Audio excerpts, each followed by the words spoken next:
Hi, this is Wayne Rivers at the Family Business Institute. Thanks for tuning in. As always, we would like your comments. Just click below and let us know what you're thinking, feeling about the blogs, and if you have any ideas for future blogs, we're interested in that too.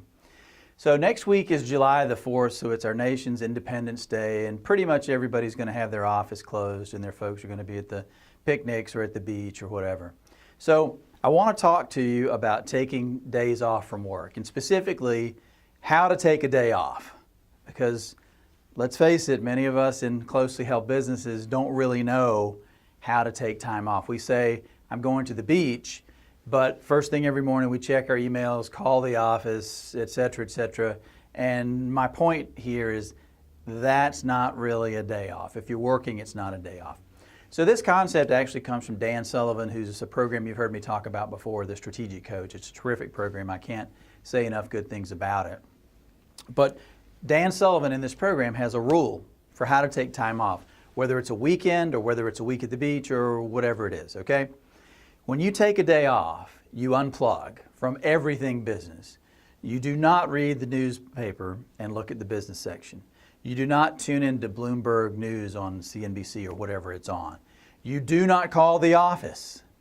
You do not check your email. You do not have your phone in your hand all day long on the beach checking how is this going and texting with people at work. You unplug from all of that stuff. Now, I have to admit, I'm not quite as disciplined about it as I used to be, but this is how far Dan Sullivan says we should go, and I actually did this. It was really uncomfortable.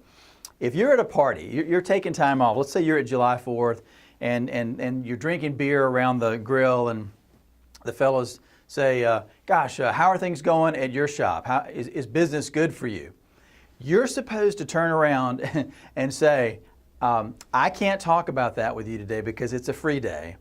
If you really want to talk about it, then I'll be glad to call you next week and discuss it. Now, I tried that a few times and people thought I was a complete foaming at the mouth nut idiot. So that's a little awkward. But the other stuff is pretty easy to do once you get used to it. So, you don't have your laptop open checking email. You don't have your handheld device. You're not calling the office. You're not doing all that other stuff. Now, some of you are addicted and you really can't help yourself. You just say, well, I'm just going to check my email for 5 minutes. 5 hours later, your wife says, will you please go for a boat ride with us.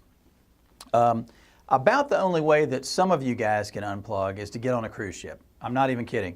Go ahead and schedule, and don't do it on the cheap cruise lines because you'll regret that, but you schedule a nice cruise, an expensive cruise with the family, and you won't have any choice because half the time out there you don't have internet access, and that will get you away from everything. It'll take 2 or 3 days for your mind to begin to relax. But then by the end of the week, you'll be a different person. You'll be eager and hungry to go back to work, but you will have improved. You will have gotten better. You will have uncluttered your mind. When you go back to work, you'll be more productive. Sullivan says, and I believe this, most of us in business are operating at about 40 or 50% efficiency because we work so stinking hard. And my appeal to you is when you take time off for July 4th or any other holiday, take time off, unplug, and get away. This is Wayne Rivers at the Family Business Institute. Thank you.